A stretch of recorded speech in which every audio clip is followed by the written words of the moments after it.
makers of Campbell Soups present the Campbell Playhouse. Orson Welles, producer.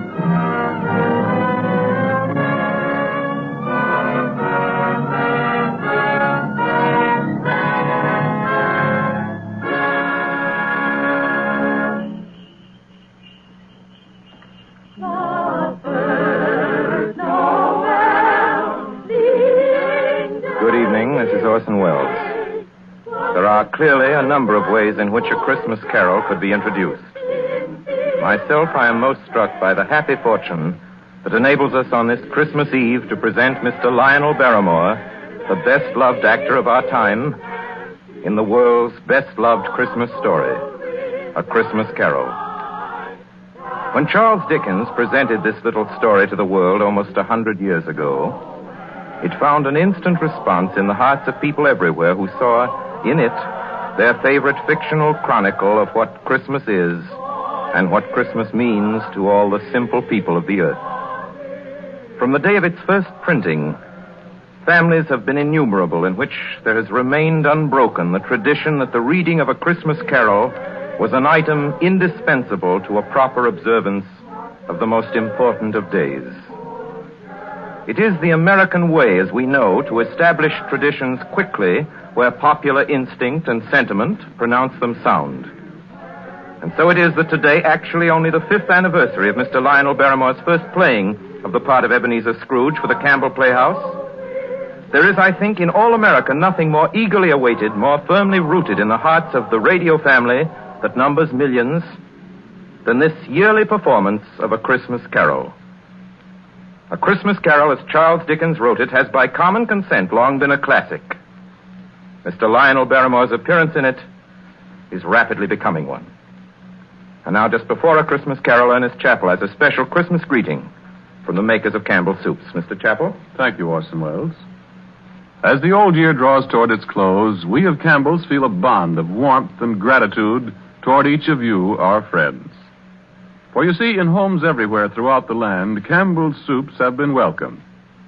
Day by day and week by week, you have placed confidence in us and in the foods we make.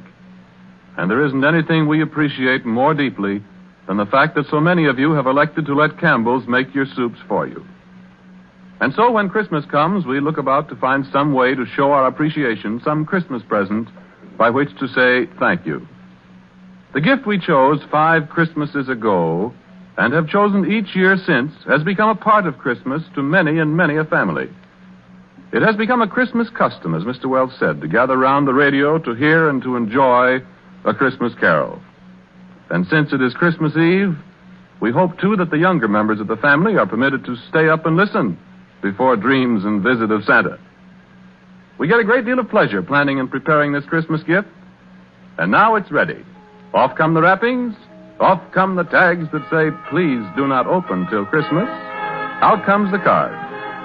To you, from Campbell's. And here is the gift itself.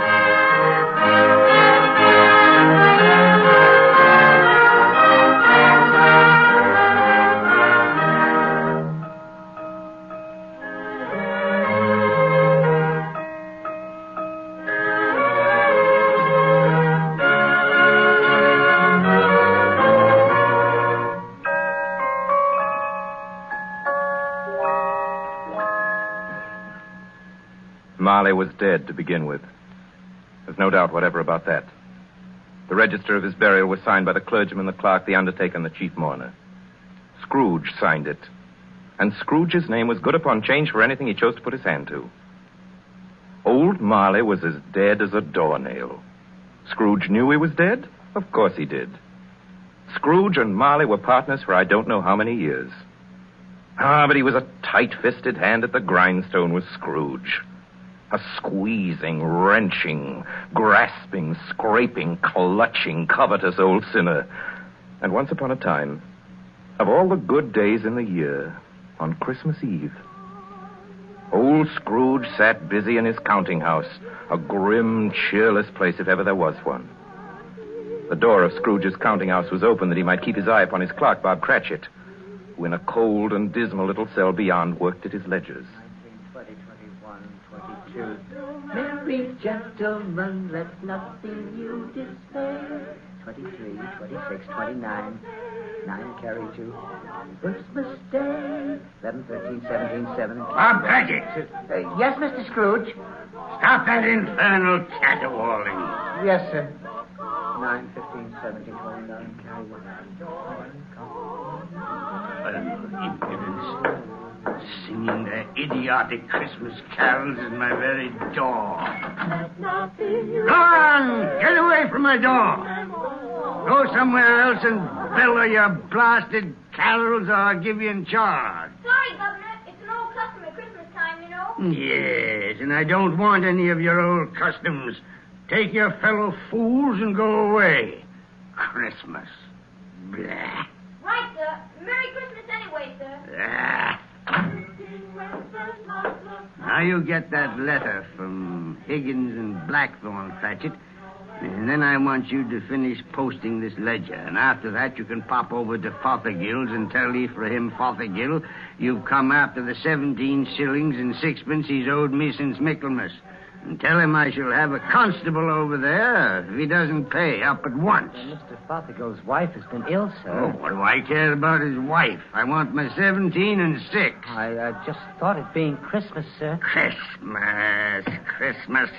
You mention that word to me once more, Bob Cratchit, and I'll... Merry Christmas, Uncle. A Merry Christmas, Bob. Merry Christmas, Mr. Fred. God save you, Uncle. Humbug. Christmas a humbug, Uncle?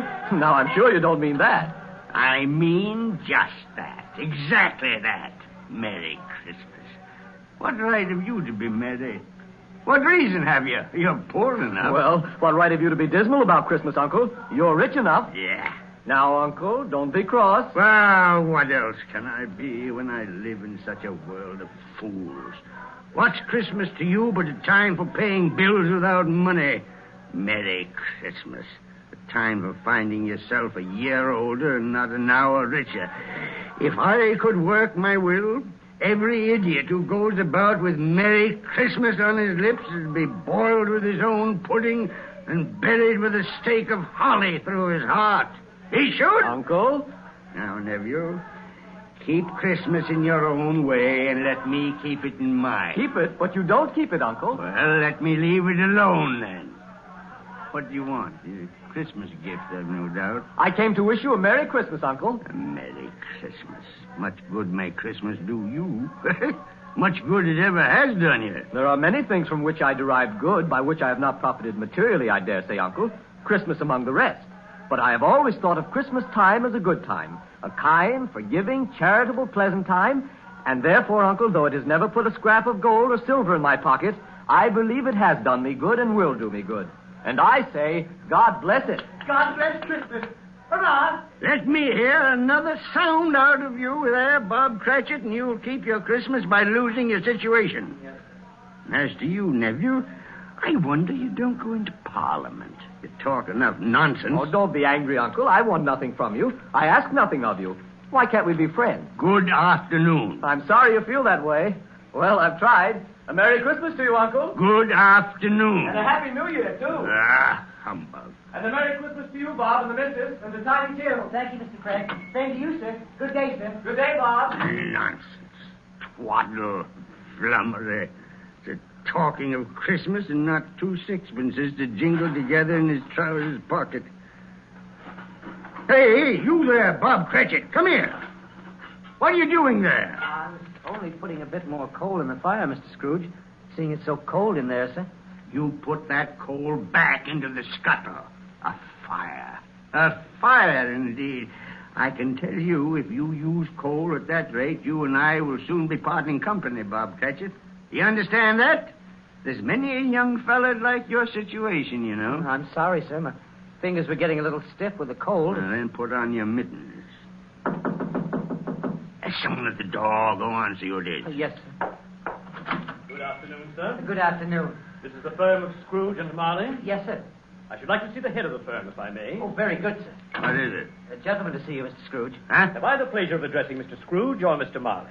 Marley's been dead these 7 years tonight.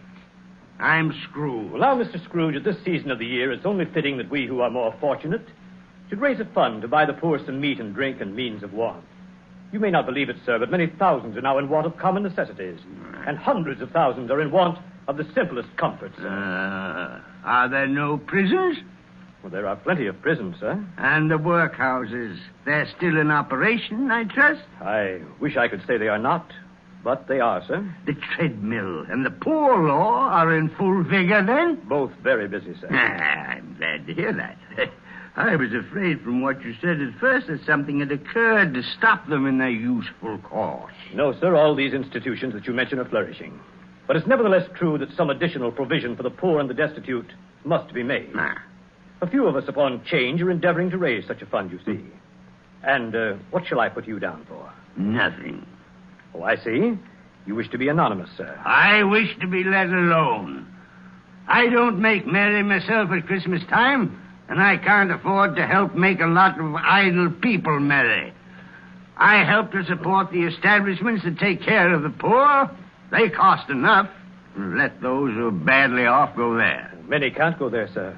And many would rather die. Then my advice to them is to do so and decrease the surplus population. Besides, I've only your word for it that all this is so. It's the truth, Mr. Scrooge. Well, so be it, then. It's not my business.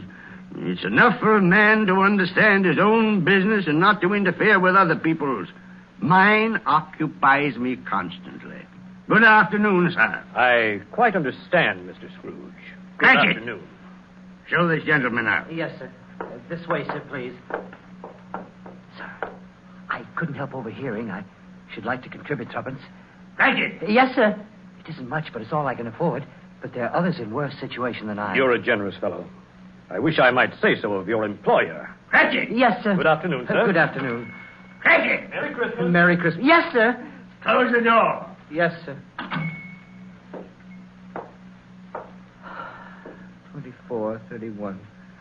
1 and carry 3. New scarlet tippet for Tiny Tim. A comb for Martha.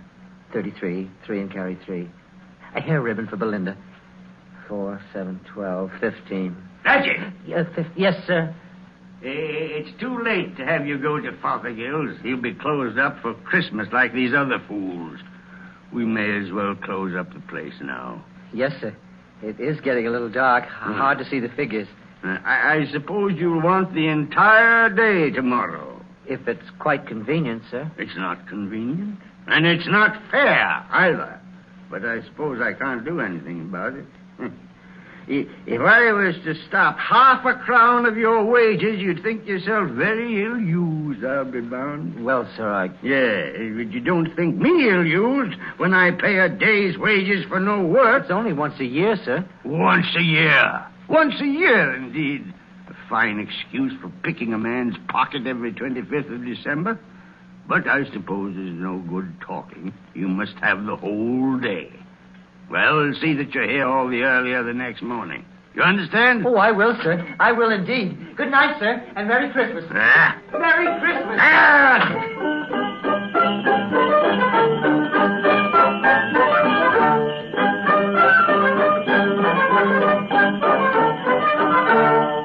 The office was closed in a twinkling, and Bob Cratchit, with the long ends of his white comforter dangling below his waist, for he boasted no greatcoat, went down a slide on Cornhill 20 times in honor of its being Christmas Eve, and then ran home to Camden Town as hard as he could pelt to play with his family at Blind Man's Buff. Scrooge, on the other hand, took his melancholy dinner in his usual melancholy tavern. And having read all the newspapers and spent the rest of the evening with his banker's book, went to his dismal house. Darkness is cheap, and Scrooge liked it. The yard was so dark that even Scrooge, who knew its every stone, had to grope with his hands through the fog and the frost to find the door. Scrooge walked through his rooms to see that all was right. Sitting room, bedroom, lumber room, all as they should be. Nobody under the table, nobody on the sofa, nobody under the bed, nobody in the closet. Closed the door. He locked himself in. He double-locked himself in. And took off his cravat, put on his dressing gown and slippers and his nightcap, and sat down before the fire to take his gruel.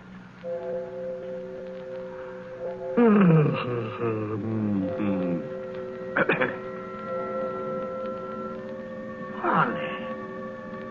Marley? Marley! I could have sworn I saw... humbug. Marley's been dead these 7 years. Humbug. All humbug. What I need is a good night... What's that? Someone's in the wings. But the door's locked and double locked. Something's... It's coming. Something is... It's coming closer. Outside my door.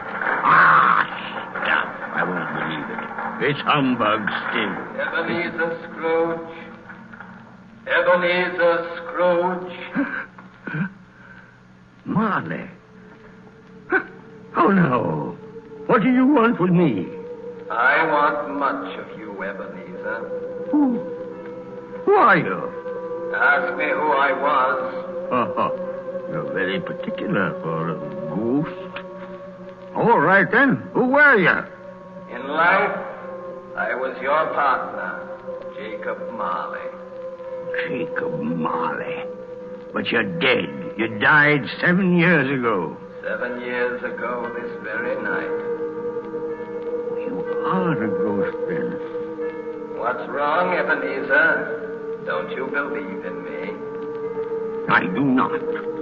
You doubt your senses, Ebenezer? Yes. Because a little thing affects them. Slight disorder of the stomach makes them cheats.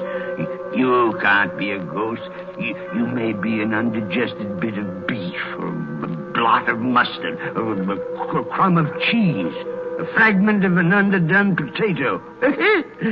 There may be more gravy than grave about you, whatever you are. Humbug, I tell you. Humbug.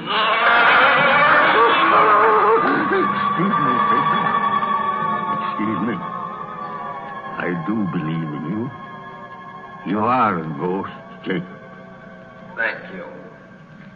But why do you walk the earth, Jacob? Why do you come to me?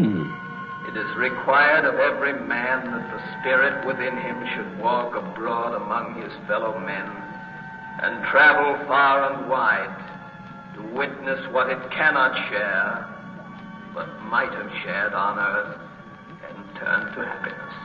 Well, tell me, Jacob, what is that chain you wear around you? I wear the chain I forged in life. I made it link by link and yard by yard by my own free will. Is its pattern strange to you, Ebenezer? Cash boxes, keys, and padlocks, and ledgers, and purses. Yours was as heavy and as long as this 7 years ago. You have labored on it since, Ebenezer. Oh, Jacob. Speak comfort to me, Jacob. Comfort I have none to give. I cannot rest.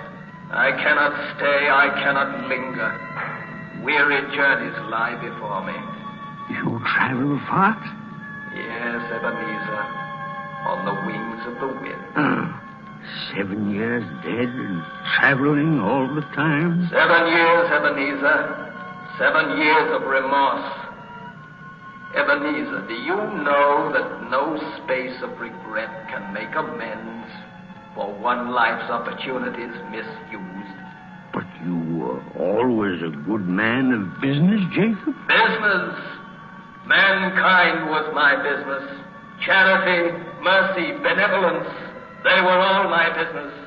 The dealings of my trade were but a drop of water in the comprehensive ocean of my business. Oh, Jacob, don't take on so now. Jacob. Listen to me, Ebenezer. I listen to you, Jacob. Go on, Jacob, now.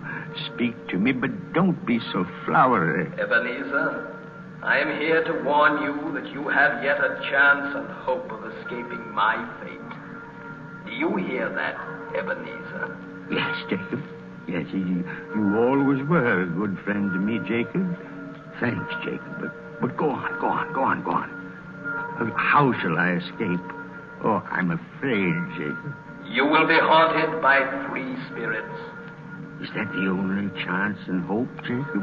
It is your only chance and hope. Well, then I think I'd rather not. Without their visit, you cannot hope to shun the path I tread. Expect the first tomorrow, when the bell tolls 1. Couldn't I take them all at once and have it over, Jacob? Ebenezer, look that for your own sake you remember what has passed between us. And remember, when the bell tolls 1, look for the first spirit. Marley! Jacob, Marley!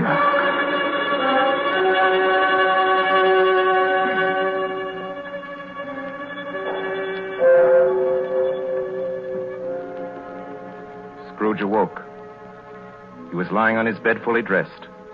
Suddenly the curtains of his bed were drawn aside, and Scrooge found himself face to face with the unearthly visitor who drew them as close to it as I am now to you.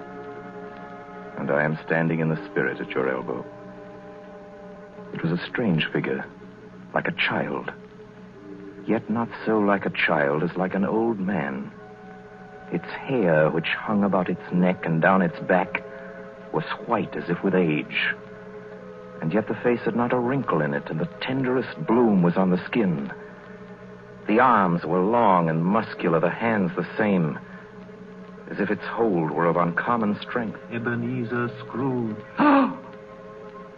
Who's that? Ebenezer Scrooge, I have come for you. Are you the spirit, sir, whose coming was foretold me? I am that spirit. What are you? I am the ghost of Christmas past. Long past? No, your past. But what do you want of me? What brings you here to haunt me? Your welfare, Ebenezer Scrooge. Rise and walk with me. Oh, no, not out of the window. I can't do that. I'll fall down. I'm not a spirit. I'm mortal, and I'll fall. Bear but a touch of my hand upon your heart, and you shall be upheld in more than this. Come, follow me.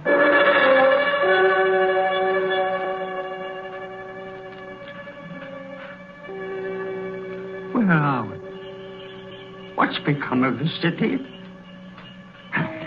There's snow upon the ground. Where are we? These are the shadows of the things that have been. You recognize this countryside? Oh, I know every inch of it. Every rock, every tree. And that bleak building over there? Oh, that building. I was a boy there.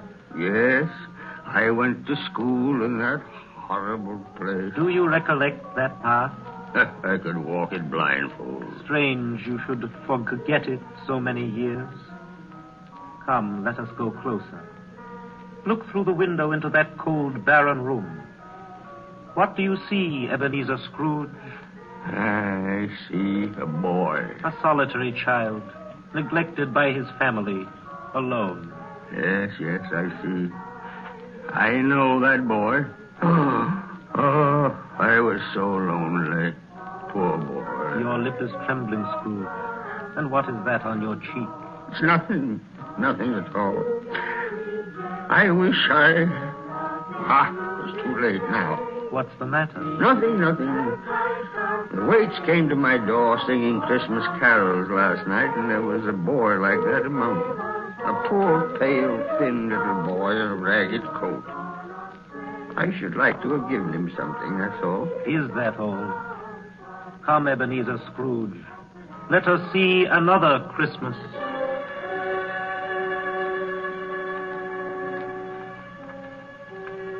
Do you know this place, Ebenezer Scrooge? Know it? Why, this is the counting house where I was apprentice. Listen. It's my old master, bless his heart. Old Fezziwig. My master, alive again. And hosted one of his Christmas parties. Listen to him. Now and Christmas, cut through, thread the needle and Back to your places. And there's Dick Wilkins. Poor Dick. Dear. Yes, and look, there's Mrs. Fezziwig herself, looking younger than any of them. And the tables all loaded with roast and cider, mince pie and beer. Oh, what a jolly time we used to have. That carefree young man with a light heart and a gay smile. Do you recognize him? Yes. Merciful heaven. How happy I was then. A small matter for old Fezziwig to make those silly folks so full of joy. Small matter? Small indeed. Isn't it? He has spent only a few pounds of your mortal money. Is that so much that he deserves praise? It's not that, Spirit. Old Fezziwig has the power to make us happy or unhappy, to make our service light or heavy. His power lies in words and looks and in things so tiny that it's impossible to count them up. The happiness he gives is quite as great as if it cost What is the matter? Oh, nothing at all, Spirit. Something, I think.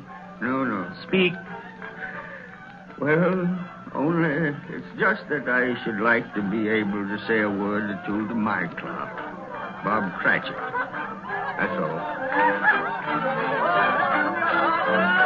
Advance and retire. Bow and curtsy. Thread the needle. My time grows short, and we have yet another journey to make. Where now? Come. This is our last visit to the past, Ebenezer. Here, in this little room, with a fair young girl by your side. Do you recognize yourself, Ebenezer? No. Spare me this. You're older now, a man in the prime of life. Your face has begun to wear the signs of care and avarice. Your eyes are greedy, the eager, restless eyes of a miser. No, please. She knows it, too. That girl by your side. There are tears in her eyes. That is little, Ebenezer, to you.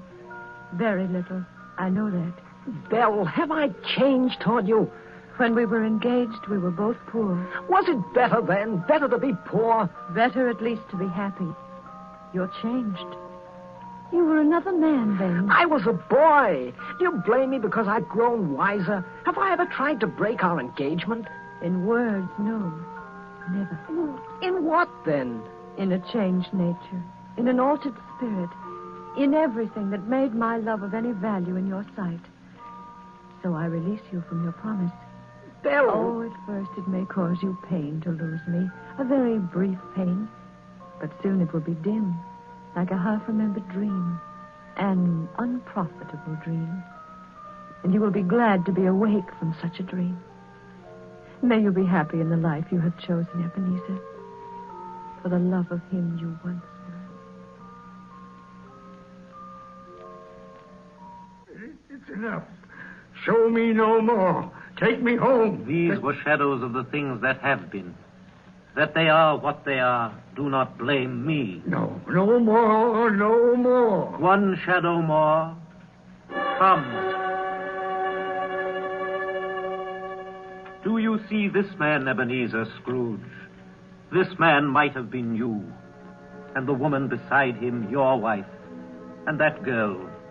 That girl might have been your daughter, Ebenezer Scrooge. She might have called you father. She might have been a springtime in the haggard winter of your life. Spirit, let me go. Show me no more. Listen now while they speak, Ebenezer. Belle, I saw an old friend of yours today. Who was it? Yes. How can I? Oh, I know. Mr. Scrooge. Mr. Scrooge it was. I passed his office window. It wasn't shuttered. And there was a candle inside, so I couldn't help seeing him. His partner, Marley, lies at the point of death, I hear. And there Scrooge sat, all alone. Quite alone in the world, I do believe. Spirit, I can't bear any more. Leave me. Haunt me no more. Take me back. Take me back.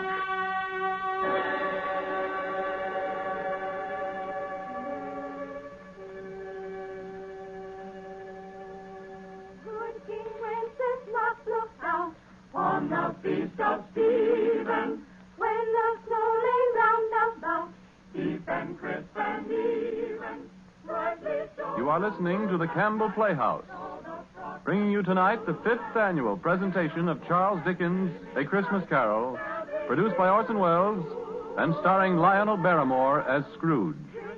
This is the Columbia Broadcasting System. This is the WBBM Air Theater, Wrigley Building, Chicago.